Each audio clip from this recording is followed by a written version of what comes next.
Hello everyone, this is Aditya Mehta and I welcome you to yet another episode of the Aditya Mehta Show. I know you're watching some new setup over here, right? That's because we are recording a podcast at the podcast studio by Edit It Media. They are offering some amazing services at a very convenient rate. Make sure to check it out. I'll mention the details in the description. Now, coming to this episode, I'm really very thrilled to have Savri Yagnik on this episode.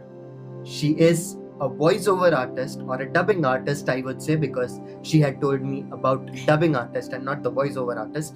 So yeah, she is a dubbing artist and she has given the voice of Holika from the movie Mahavatar Nasr, a roaring blockbuster right now, and everyone is talking about it, right? I have watched this particular movie 4 times in a cinema hall, okay? So, and I do believe that even you guys should watch it. So make sure to watch it if you haven't.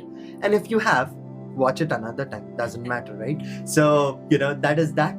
So yeah, I'm thrilled to have her, and she's going to talk a lot about her journey, a lot about Mahavatar Narsimha as well. I'm pretty excited.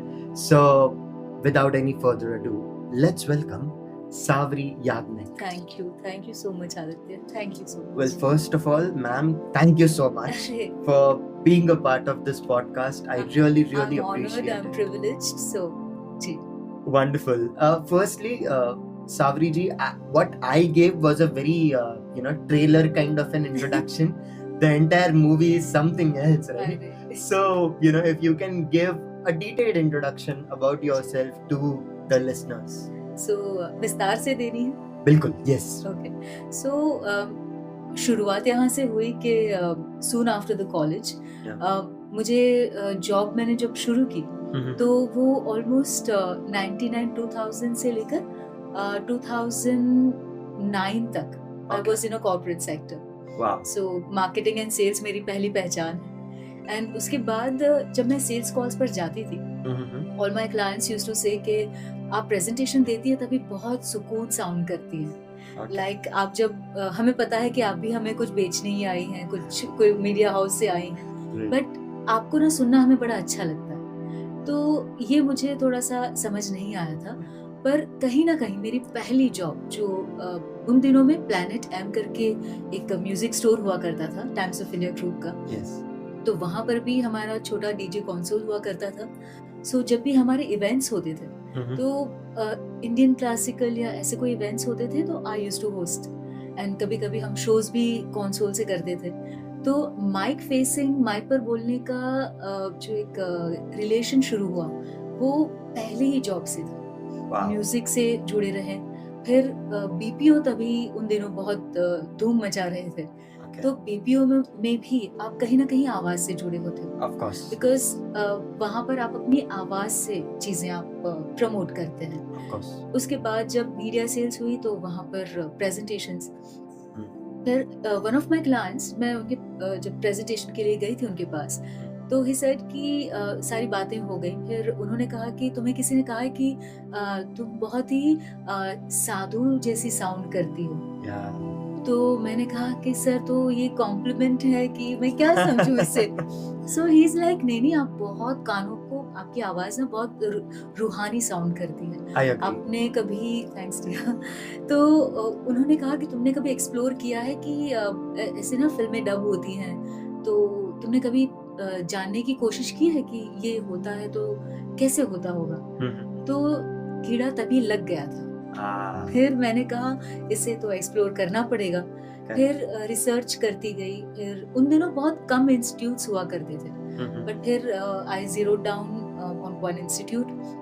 But ऐसा था कि उन्होंने पहले ही कहा था कि भाई अगर आप ये फील्ड में आना चाहती हैं तो आप दोनों नाव पर पैर नहीं रख सकते. लाइक आप कॉर्पोरेट सेक्टर की फुल टाइम जॉब करेंगे, फिर आप ये भी करेंगे. तो I chose to become a freelancer. Like responsibilities घर की होती थी, आज भी है, तो आप अचानक से उसे मुंह नहीं फेर सकते. तो मैंने थोड़ी और जॉब्स भी की कि wallpaper, wall paintings, wall decals, ये सारे बेचे.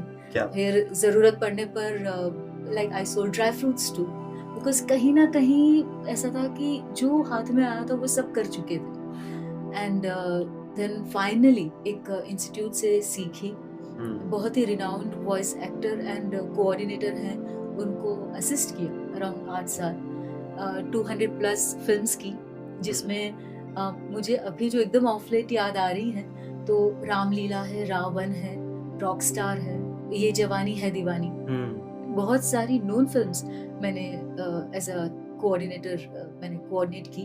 एंड देन 2017 में ऐसा हुआ कि 8 साल तक ये एक ही चीज आपने की, बट फिर कहीं ना कहीं वो आर्टिस्ट अंदर घुट रही थी। करेक्ट। तो I chose to give up on coordination and finally started working as an individual artist, independent artist. and अच्छी बात ये हुई कि मैं जो आज अपने फॉलोअर्स को सिखाती हूँ वो कहीं ना कहीं मैंने खुद ने 8 साल फॉलो किया था, कि कानों को तैयार किया कि माइक पर मैं नहीं कोई और आर्टिस्ट भी है तो वो कैसे परफॉर्म करते हैं, किन किन बातों का मुझे ख्याल रखना था। एंड 2017 में ऐसा हुआ कि उन 8 सालों में लकीली बहुत अच्छे आर्टिस्ट्स ने शुरुआत मेरे साथ की, एंड आज बहुत अच्छा काम कर रहे हैं वो लोग अपनी अपनी कैपेसिटी में। बट मैंने जब 2017 में एज एन आर्टिस्ट शुरुआत की तो मुझे स्क्रैच से ही शुरुआत करनी पड़ी। तो मैंने कहा कोई बात नहीं, अगर ये प्रोसेस है तो मैं करूँगी। So I started by crowd dubbing. तो वो किया, फिर आइडिया तो था ही कैसे होता है काम। सो आई स्टार्टेड डूइंग कैरेक्टर्स। ऊपर वाले की दया से स्टार्टिंग में ही बहुत अच्छे कैरेक्टर्स मिले, जैसे कि एमी एडम्स हैं, अमृता सुभाष हैं, जूली डेल्पी हैं, बहुत से सीनियर हॉलीवुड एक्टर्स को मैंने एज लीड किया। ओके, सबसे पहला वाला कौन सा था? सबसे पहला अगर मेजर मैं कहूँ जो मेरे दिल के करीब है, I don't know if I am quoting right, कि मैं अपने साथ इस दुनिया से लेके जाना चाहूंगी। इस it was Amy Adams Hillbilly Elegy. ओह वाह। ओके। तो वो ऐसा था, कैरेक्टर बहुत ही इंटेंस कैरेक्टर है वो, एंड उनको डब करना बहुत ही प्रिविलेज था। जब ऑडिशन दे रहे थे तभी हमने अराउंड पूरा ऑडिशन ही हमने 2-3 बार किया था। इट्स बिकॉज वो सीन ही इतना इंटेंस था कि आपको लगेगा कि अगर ये एक सीन है तो पूरी फिल्म कैसी हो। तो वो मेरा एक बहुत ही कहता है कि दिल के करीब प्रोजेक्ट है। That's very nice. I appreciate that. उसके बाद तो बहुत सारे हुए, लाइक अपना नेवर हैव आई एवर, अगर आपको पता हो। हाँ, ऑफ कोर्स, उसमें इंडियन लड़की है। यस, तो पूर्णा जगन्नाथन जी की वॉइस मैंने की है। फिर क्वींस गैम्बिट, माइंड हंटर जिसमें विंडी कार है, वो मैंने किया है। So goddess has been really kind. Marvel's की मॉम की है मैंने, मार्वल्स के बहुत सारे प्रोजेक्ट्स किए हैं। सो हाँ, तो जर्नी चलती रही एंड ऐसा है कि बेहतरीन से बेहतरीन मिलते गए। Wonderful, that's so amazing, I would say. But I feel किधर ना किधर मुझे एक और सवाल यहाँ पे आ रहा है कि you actually gave 8 years into coordination, and even over here you are giving, this is your 8th year, yes. That is 2025, right? Yes. So when it comes to these many years, okay, most of the people nowadays are losing patience, okay? Yes. And अगर कोई भी चीज 1-2 साल में काम नहीं आती है तो लोग तुरंत स्विच मारने की सोचते हैं। ओके, तो आप हमारे लिसनर्स को क्या बताना चाहोगे on the term patience itself, जो आप इतने साल से कर रहे हो, okay, and you are still doing it, okay? कभी शायद आपको काम नहीं भी मिला होगा एंड कभी शायद बहुत सारे काम भी मिले होंगे।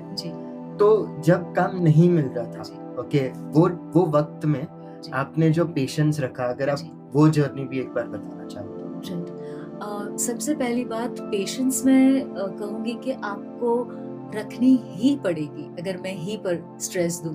बिकॉज क्या होता है कि हर एक फील्ड में आपके आगे पीछे आर्टिस्ट्स रहेंगे, और क्या होता है कि हमारी फील्ड में अगर हम कहें तो एक प्रोसेस होता है कि आपको क्राउड डब से शुरुआत करते हैं। मैं पर्सनली कहूंगी सबको कि आपको क्राउड डब करना चाहिए, क्योंकि आजकल बहुत इजी हो गया है कि फैन डब्स करते हैं। तो मैं अपने सारे फॉलोअर्स को कहती हूँ कि आप फैन डब करिए, लेकिन आप किसी एक उस्ताद को भी अपने पास रखिए, किसी को एक आपका जो काम है आप सही कर रहे हैं नहीं कर रहे हैं, एक सीनियर की आपको जरूरत पड़ती है।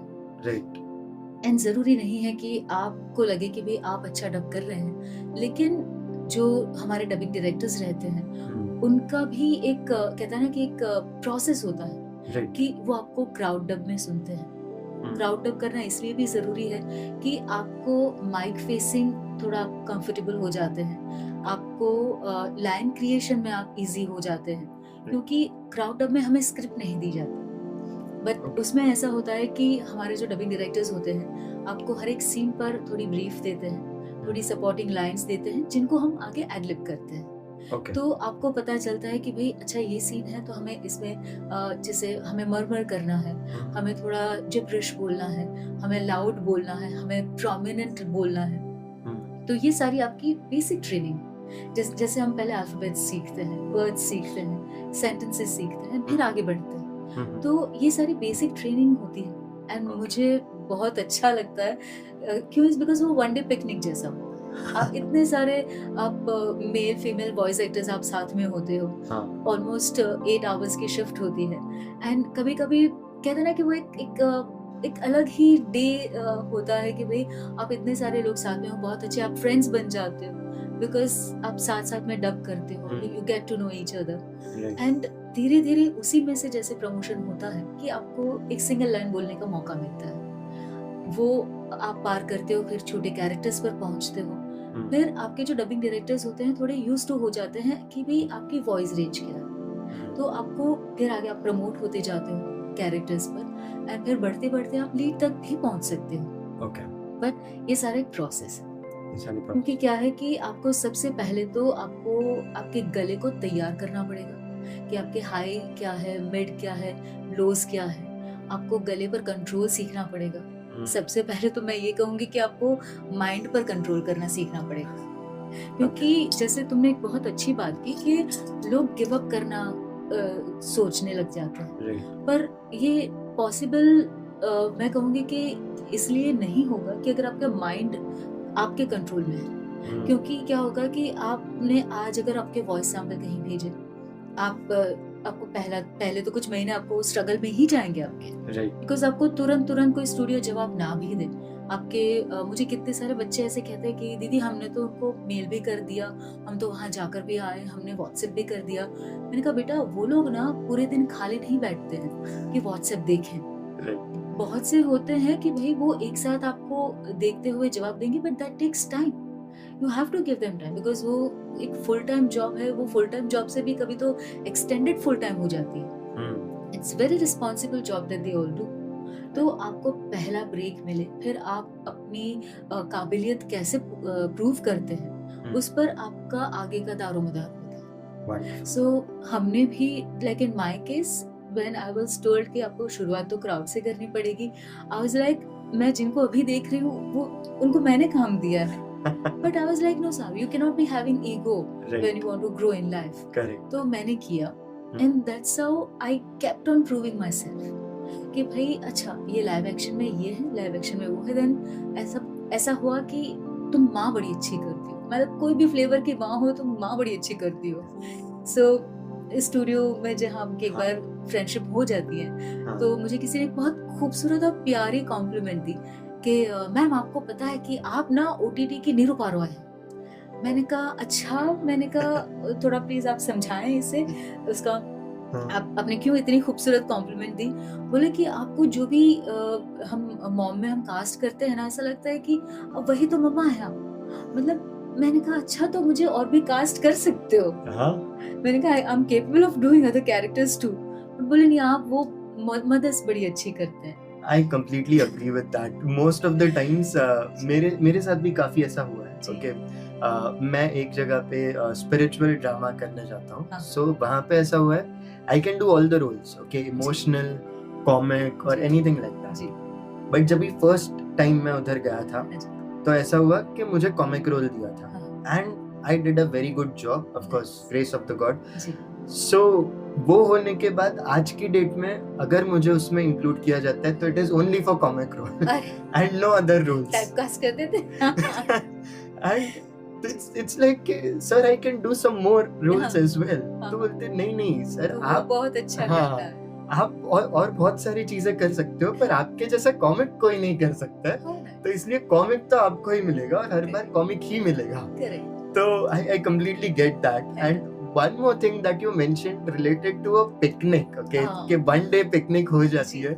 I can completely relate with that as well, हाँ। honestly, Nice. because जैसे ये podcast shooting भी होता है तो हम जी। महीने में एक बार podcast shoot करते हैं with the entire team, ji. and it always feels like a picnic. है ना? You know, एक फेस्टिवल जैसा बन जाता है कि आज पॉडकास्टिंग डे है. है ना? Okay, so Everybody's like looking forward to. exactly. Okay. हम लोग पूछते हैं अरे आज कहाँ डब है, आज कहाँ कर रही हो, अच्छा हाँ. तू है क्या, अच्छा ये यहाँ पर है क्या. Right. Ji. So we are always excited for that, and I think that's the reason you know it always keeps us moving, and it has that extra kick to it कि आज अरे ये चीज है, आज तो मजा ही आ जाएगा. Correct. Right. Very nice. So coming back to the episode, I would say how did you land a role in Mahavatar Narasimha, which is right now a roaring blockbuster? Ji. Ji. So how did you got a role? What was like? Did you received a call, ji. or what was it like? So it so happens that once your dubbing directors, your voice cast directors, they are known to your voice range. तो वो कभी कभी direct cast होती है, पर अगर कभी कोई बहुत इम्पोर्टेंट कैरेक्टर होता है तो उसकी वॉइस ऑडिशंस करने जरूरी होते हैं. Okay. तो I received a call from the studio जहाँ पर ये डब हुई, द एटमॉस्फेयर. तो मुझे कहा कि एक फिल्म है, माइथोलॉजिकल है, डिवोशनल फिल्म है, एंड उसमें बहुत इंपॉर्टेंट कैरेक्टर है जिसके हम वॉइस ऑडिशंस कर रहे हैं. Okay. तो हमें आपकी वॉइस टेस्ट करनी है. मैंने कहा ठीक है. हम गए वहाँ पर, ऑडिशन किया, एंड तभी हमने एक जो टेक्सचर्स हमने चूज किया वो थोड़ा सा ज़्यादा ईविलिश था. Okay. तो वो हमने किया, फिर वो अप्रूव हुआ, उसका डब भी हमने किया. बट देन हमें लगा like when the directors team and the post team they heard the dubbing, तो उनको लगा कि भाई ये थोड़ा जो हम सारे वॉइसेस एक साथ सुनते हैं तो वो थोड़ा ज़्यादा डिस्टिंक्टिव लग रहा था. Okay. तो दे सेड कि हम उसको थोड़ा टेक्सचर चेंज कर दें. Okay. तो वो हमने फाइनल डब फिर जो हमने सुना थिएटर में वो हमने किया था. बट प्रोसेस डिफिकल्ट इसलिए था पर इंटरेस्टिंग भी था, क्योंकि ऐसा था कि जो बचपन से हम लोग सुनते आए हैं कहानियाँ, हाँ. उसको आप ऑलरेडी कहते हैं ना कि करना चाह रहे थे, और वो चीज़ आपके सामने आप कर रहे हैं, और वो जो एक्साइटमेंट दबाने वाली बात होती है कि यार यही तो मैं करना चाह रही थी, वो हो रहा था मेरे साथ. That's really nice. पर एक और चीज इसमें follow up question है मेरा. जी. Okay, and the follow up question is that you see, I know you personally from a very good amount of time, and we have spoke over a phone as well. We have met once at a studio. So I know that you sound very humble. Okay, you are very spiritual. You are very kind. And most of the times you are humble to people. Now this role of Holika, okay, like the lady who wants to burn a 5-year-old kid, okay, which is completely evilish, right? तो ये transition जो है, okay, वो आपने कैसे prepare किया? How do you prepare your mind and your voice at the same time to get into this character? Okay, so here I would like to mention कि सबसे ज़्यादा हमें जो help करता है is the brief we get for the character. Okay. So हमें brief बहुत अच्छी दी गई थी from the directors team, from the studio. हमारे डबिंग डायरेक्टर्स जो थे, तो उन्होंने कहा था कि ये हमें एक्चुअली गाइड ट्रैक था हमारे पास. Okay. तो हमें उसको फाइन ट्यून करना था. एंड ऐसा था कि उसमें नज़ाकत भी है, उसमें ईविल भी है, उसमें कहते हैं ना कि वो एक थोड़ा सा ईगो भी है कि भाई आपको मैं ही क्यों चाहिए, होलिका ही क्यों चाहिए. तो ये सारी चीज़ें रखनी थी. एंड इट वाज लाइक एक अलग टेक्सचर कुछ क्या हम कर सके भैया. तो ये जो सारी चीजें थी हमने थोड़ी सी प्रिपेयर की थी. एंड होलिका का ऐसा है कि मेरे लिए थोड़ा सा इम्पोर्टेंट इसलिए भी था क्योंकि जो यूजुअल कैरेक्टर्स मैं करती आई उससे थोड़ा अलग परफॉर्मेंस था. और उसमें एक ऐसी चीज हमने ध्यान रखी थी कि उसके जितने उसकी जेस्चर्स हैं वो जैसे लहरा रही हैं वैसे मुझे वॉइस को लहराना था. सो वो एक बहुत बड़ी चैलेंज थी. और उसमें क्या होता है कि आप एक आपको ना एक जैसे मैंने लहरा कहा, वो आपको एक फ्लो आपको पकड़ के रखना होता है। मैं आपको स्मरण दिला दूं कि ये मुझे अपने सुरक्षा के लिए मिला है। तो वो एक पकड़ना, छोड़ना, कहाँ आपको सुर चेंज करना है, वो एक तभी आता है जब आपने गले पर काम किया होता है, आपने अपने वॉइस मॉड्यूलेशंस पे काम किया होता है। सो वो बहुत जरूरी है कि आप ब्रीफ कितनी अच्छी तरह से समझते हैं, एंड आप कैरेक्टर को कैरेक्टर ना समझ के आप उसको लाइव करने की कोशिश करते हैं। जैसे कि जब वो होलिका दहन लास्ट वाला सीन था, तो उसमें मुझे कहा था कि आपको डर है, आप जल रही हैं, आप डर रही हैं, आप रो रही हैं, बहुत सारे इमोशंस आपको एक साथ करने। तो ऐसा था कि मैंने 3-4 बार सीन देख लिया, हर एक बार मुझे क्या करना है वो मैं डिसाइड करती गई, एंड फिर वो वन टेक हो गया था। क्योंकि वो ऐसा था कि वो मैं रीटेक पर, आप रीटेक जाओगे ऐसे सीन्स में तो गला फिर थोड़ा सा आपका अफेक्ट होता है। सो बेटर जब ऐसे सीन्स होते हैं, आप भले चाहे 2 बार देखें, 3 बार देखें, बट आपको उसको आपको ध्यान से देखना होता है, and then you go for your final take. Wow, that's pretty amazing. Just one small follow-up question over here. Sure. You mentioned आपको अपने गले पे काम करना होता है. Absolutely. Okay. So what are those Because sorry certain to things? interrupt, because अगर आप उस पर काम नहीं करोगे तो आपको आपकी रिपीट वैल्यू थोड़ी कम हो जाएगी, क्योंकि आपकी बेस आवाज हर कोई जानता है।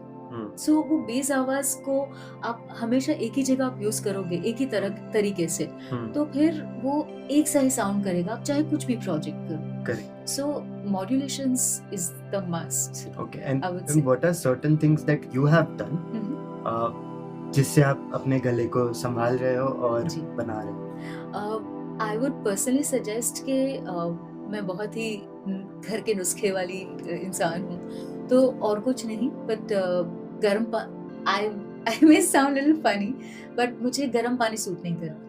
Like usually all the voice actors they prefer warm water or something, but मेरा warm water से गला बैठता है. So it was like, and this happened when I was dubbing Miss Marvel's mom. Okay. तो वो मतलब किसी ना किसी तरह वो निकल गया भगवान की दया से, बट उस दिन थोड़ी सी खराश लग रही थी, तो दे सेड कि मैम आप गर्म पानी पी लीजिए. वार्म वाटर ही था, बट पिया वैसे मेरा गला गया. मैंने कहा भाई ये क्या हो गया. बट देन मैं कोई ज्यादा परहेज नहीं करती.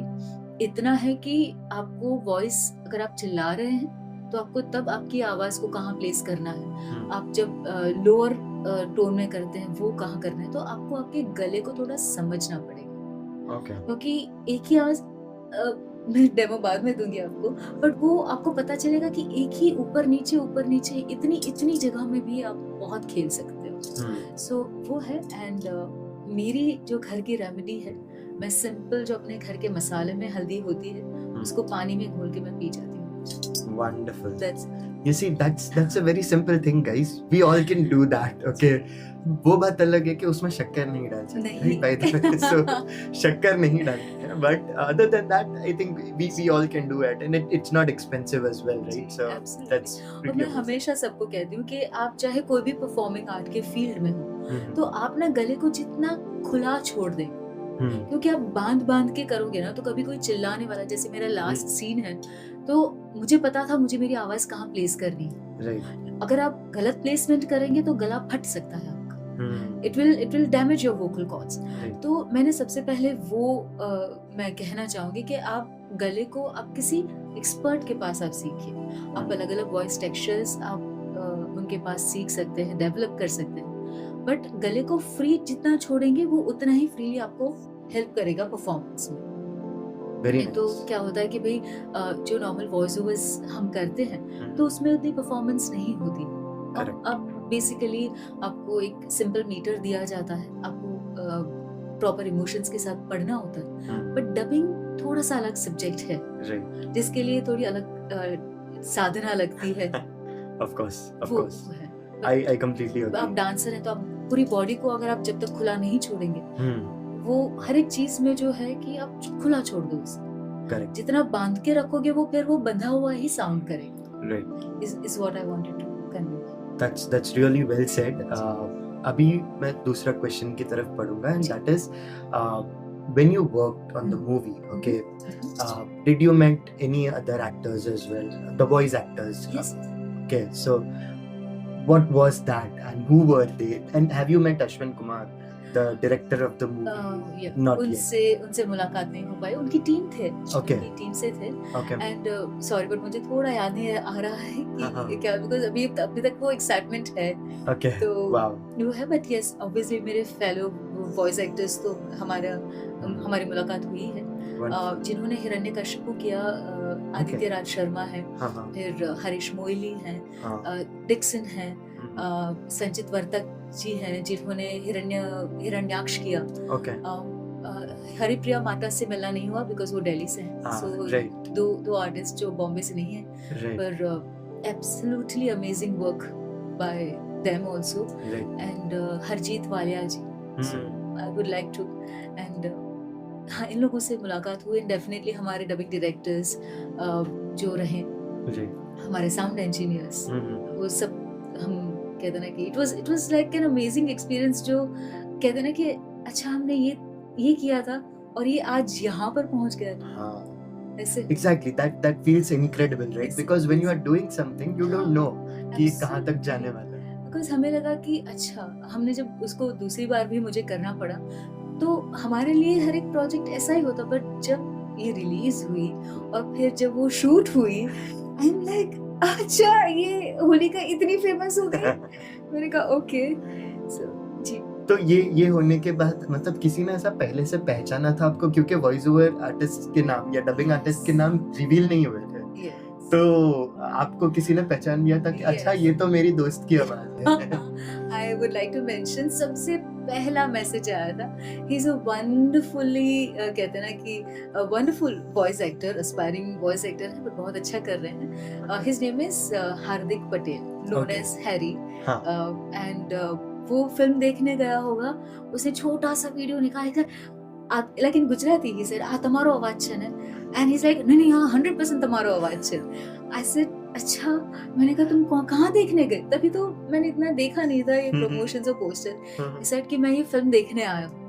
And he's like I knew this was your voice. Wow. तो वो उसने पहले पहचान ली थी मेरी आवाज, and then just started pouring in. जो देखने गए थे, एंड मतलब जिनको पता नहीं था, बट उनको पता है कि ये कैरेक्टर दीदी ही कर सकती है. तो that's really amazing. Hardik Patel जी आपके काफी अच्छे दोस्त लगते हैं. मतलब very promising voice actor. Okay, wonderful. किसी दिन उसको भी हम लाएंगे पॉडकास्ट पे. We have to, is because कहते ना कि इतना निस्वार्थ बच्चा है. क्योंकि I know him since years, almost more than 6-7 years. तो हम लोग छोटी पोस्टर्स बनाकर हमारे काम के रखते थे. But he was the one who started making posters for all of us, all voice actors. Right. And like निस्वार्थ करते गया. Wow. So and then fanned up करते इंटरेस्टिंग बात उसके बारे में ये कहना चाहूँगी कि he is in Surat. So एक पैशन होता है, पैशन से ज़्यादा जुनून होता है आपको किसी चीज़ का, कोई आर्ट को लेकर. So he is passionate about it. So सूरत से बॉम्बे अप डाउन करता है डबिंग के लिए. Wow. And no, like probably very little or no professional voicing training, but he's an amazing voice actor. He kept doing fan dubs and अपने आप पर उसने बहुत काम किया. That's interesting, and that's a different level of dedication, you know. सूरत से यहाँ पे regularly, you know, travel करना, it's a big deal. And guys, I can understand that because I commute to work every day, 2.5 hours one side. So I do understand that. So coming back to this episode now, since we are talking about Mahavatar Narasimha, so कैसा होता है, बहुत बार मेरे साथ भी ऐसा हुआ है कि मैं एक कैरेक्टर का प्ले कर रहा हूँ. Okay, I am one character, I am doing a drama on it, और let's say sometimes I have done dubbing as well. बहुत दिनों तक वो कैरेक्टर दिमाग में रह जाता है. Okay, even while even watching the movie, I remember this movie Kabil of Hrithik Roshan. वहाँ पे एक डायलॉग था, आएगा ना डरेगा तो नहीं. Okay, that was a dialogue and it stayed with me for a very long time. जब मैं अपने दोस्तों को भी कॉल करता था, मैं ऐसा बोलता था कि अरे आएगा ना डरेगा तो नहीं, and all these things. So when you get into a character, it stays with you for a good amount of time. Has it ever happened with you? Yes. And has it happened with Holika? मुझे अभी भी while you are asking this question मुझे to से लेकर top तक मुझे goosebumps आ गए. Okay. तो वो रहेगा मेरे साथ is because I tell you कि एक बहुत अच्छी बात करना चाहूँगी इस कैरेक्टर को लेकर कि हम ना कभी जाने अनजाने जो नेकियां करते जाते हैं कि भाई लाइक मेरी ऐसी खासियत है कि मुझे पता चला कि भाई ये आर्टिस्ट यहाँ काम करना चाह रहा है या किसी आर्टिस्ट को मेरी मदद चाहिए या किसी स्टूडियो में मुझे मेरी हेल्प चाहिए तो हम करते जाते हैं विदाउट एनी एक्सपेक्टेशंस अटैच्ड. तो कभी ऐसा हुआ कि अरे भगवान ये तो मैं करना चाह रही थी, ये रोल मुझे क्यों नहीं दिया आपने, ये तो मैं कर सकती थी यार, तो नहीं हुआ, चलो कोई बात नहीं. बट आप निरंतर काम करते जाते हो और वो सारी नेकियों का फल मुझे होलिका का मिला. इज बिकॉज मुझे ये भी नहीं, हम जैसे हमने बात की, हम जब डब कर रहे थे तभी भी इसका यूनिवर्स हमें नहीं पता था. हम तो जैसे यूजुअल हम करते हैं, इतना पता था कि भाई ये मोस्टली थिएटर रिलीज है. ओके, हम तो एक लाइन भी वैसे ही बोलते हैं जैसे हम कहते हैं कि हमारा वो पूरी दिलो जान से हमें वो करनी पड़ती. सो हमने डब कर लिया. फिर जब इसके प्रमोशंस हमने देखे, जब इसकी ओवरऑल हमने रेटिंग्स देखी, लोगों का जो एक आदर हमने देखा कि साउथ में तो कुछ थिएटर्स ऐसे हैं जहाँ लोग चप्पल उतार के थिएटर में मूवी देखने गए. फिर सारे जो धर्म गुरु हैं उनका सपोर्ट देखा एंड फिर पता चला कि भगवान यार तुमने धन्य कर दिया. जैसे मेरा एक ये धन्य शब्द ही है कि असुर कुल की सेवा करने का मौका देकर आपने तो मुझे धन्य कर दिया भैया. तो इट वाज ये वो धन्य कर दिया भगवान, वो रह गया है मेरे साथ कि यार भगवान.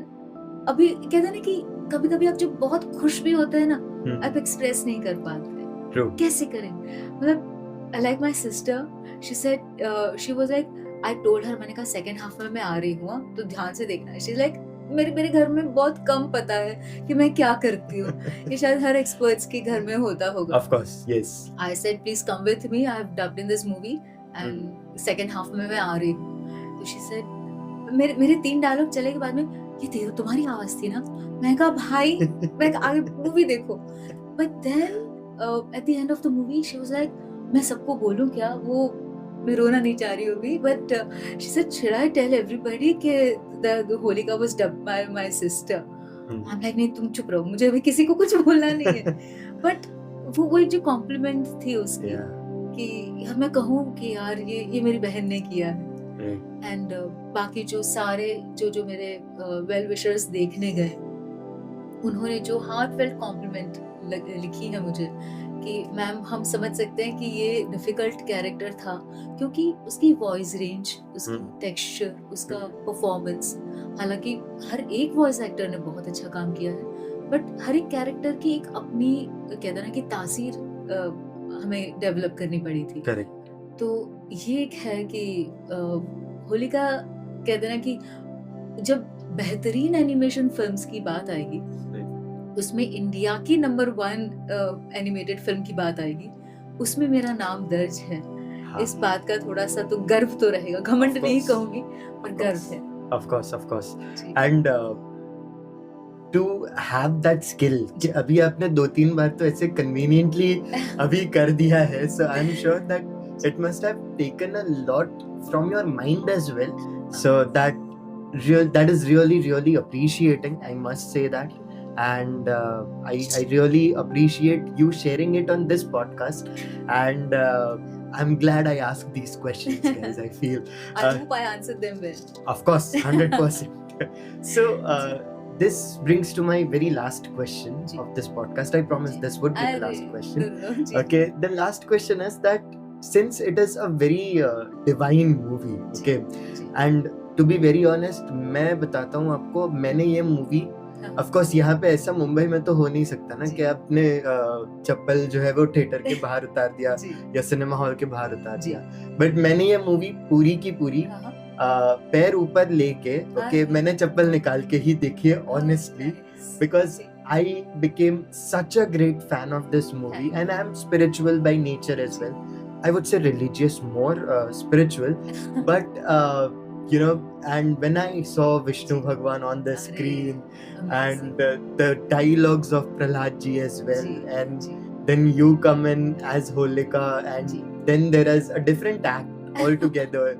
So I believe it's a complete package. Okay, तो ये जो डिवाइन मूवी है, इसके बाद ये रोल के बाद डू यू फील के आपके अंदर भी ऐसा कोई स्पिरिचुअल शिफ्ट आया है which you cannot express in words but somewhere you can express a little bit? जी, मैं आदित्य कहूंगी कि इस मूवी के बाद नहीं, इस मूवी के पहले से स्पिरिचुअल शिफ्ट बहुत सालों से मैं महसूस कर रही थी, पर मैं समझ नहीं पा रही थी। एक डिवाइन फेमिनिन जो मुझ में एक्टिवेट थी, और ये हुआ यूं कि जहाँ पर भी थोड़े डिवाइन वॉइस ओवर्स की बात आती है, या जहाँ पर थोड़े सोलफुल ज्यादा ऐसे वॉइस ओवर्स की अडब की बात आती है, I have always been like a choice कि सांवरी जी अच्छा करेंगे। सो ये एक मैं कहूँगी कि पहले से था, एंड जब आप रूह थोड़ी साफ रखते हैं तो आप तक जो रोल पहुँचने होते हैं वो चूज करते हैं, क्योंकि आई एम श्योर ये कैरेक्टर बहुत उम्दा है, तो जो सारे one of the main characters कह सकते हैं, बहुत से लोगों ने ऑडिशन दिया ही होगा, बट प्रॉब्ली मेरी भक्ति थोड़ी ज्यादा थी, मेरी आस्किंग थोड़ी ज्यादा रही होगी powerful, so I was the lucky one. Wow. And ये ऐसा है कि इसके बाद ना जो आपको कभी कभी स्पिरिचुअल एक्सपीरियंसेस होते हैं, तो आपको थोड़ा सा सेल्फ अवेयर रहना पड़ता है कि जैसे मैं कहूँ तो I believe in science, energies, communication from the universe a lot. Right. So even getting a call from you was divine. Because कैसा होता है कि मुझे कितने मेरे फॉलोअर्स ने कहा दीदी आप कोई पॉडकास्ट पर क्यों नहीं जाती, मैं कहा है ठीक है ना, जाऊंगी। So yours is the third in a row podcast that I'm recording. Wow. So this is all because of the divine's blessing.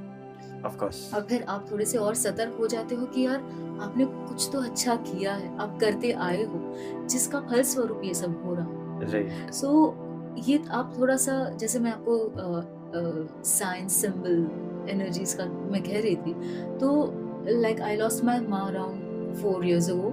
My parents and my sister, one of my sister's. तो मुझे कभी dialogues में वो मेरी बातों का जवाब दे देते हैं, मुझे कभी like I am very alert कि शायद हम में से कोई कुछ कह देता है, उसमें से मुझे मेरा जवाब मिल जाता है। हम कहीं से गुजर रहे होते हैं, वहां पर मैंने कुछ पढ़ लिया, वो मेरा जवाब होता है। सो ये तब हुआ जब एक होता है कि बहुत सारे एक्सपीरियंसेस होते हैं आपको लाइफ में, फिर ऐसा होता है कि आप भगवान को बता रहे हैं मेरे साथ ही क्यों हो रहा है, मेरे साथ ही क्यों हो रहा है। सो आई हैव नाउ अ छोटा सा स्विच इन माय माइंड कि ओके, मतलब छोटी छोटी बातों में आप उनका हाथ मानते हो। और एक बहुत अच्छी बात है जो मैं कहना चाहूंगी, जो मुझे बहुत हेल्प करती है, कि जब आप सब कुछ उनके हाथों में सौंप देते हो तो हर एक चीज में आप उनका हाथ होने का देख लेते हैं। क्या बात है, क्या बात है। That is so beautifully explained. And इसी से मुझे मूवी का ही एक छोटा सा सॉन्ग है वो याद आता है। ओके, कि जहाँ ना टिक पाए अंधेरा वहाँ जगमग सूर्योदय, जब हरि के शरण में पा लिए तो फिर काहे का भय, और something like that. I might not be reciting it perfectly, but these were the words. I would say. और ऐसा होता है कि आपको कभी-कभी ऐसा लगता है कि थोड़ा आइसोलेशन आ जाता है, थोड़ा डिटैचमेंट हो जाता है, but that is all divine. That is all divine. Because I tell you, मैं तो honestly कहती हूँ, मैंने कहा कि मेरे महाकाली इतने प्रोटेक्टिव है मेरे लिए, पजेसिव है, कि भी वो कहते नहीं हमारी बच्ची बाबा इसके साथ कुछ नहीं करने का, उसको थोड़ा अलग रखो लाइफ में। So it is that आप जितना उनको समर्पित होते जाओगे, वो आपके बिन मांगे आपको बहुत कुछ दे देते हैं। आप खाली कहोगे कि भगवान यहाँ अटकी, आपने सोचा होगा कि आप अटके हो, और तब तक आप पार निकल जाते हैं। बिल्कुल। बहुत सी चीजें जो आपको डैमेज करने के लिए भेजी जाएं, वो आपको छू भी नहीं सकती है। Wonderful. So आप जितना, मैंने कहा कि इसके पहले भी बहुत से रेडियो ड्रामास मैंने किए हैं, तो वो सारे डिवाइन में मैं हमेशा रही हूँ। So that is all because कि आप इनर पर कितना काम करते हैं आपके। It shows up in your personality, probably your voice and your overall aura, energy, everything. Right. That's wonderfully said. Thank you so much. Thank you. Thank you so much. One last question, I promise. Feel that free is that is, if people wants to reach out to you, if people wants to see more of your work, ji. and if people wants to connect with you, Sure. how can they search you on the internet? Internet पर I'm not very active on social media. One of the social media platforms is Facebook. Yes, I'm there by the name प्यारी सांवरी, and जिस पर active हूँ वो मेरी शख्सियत के बिल्कुल विपरीत नाम है इस जब्बर शेरनी. I know that.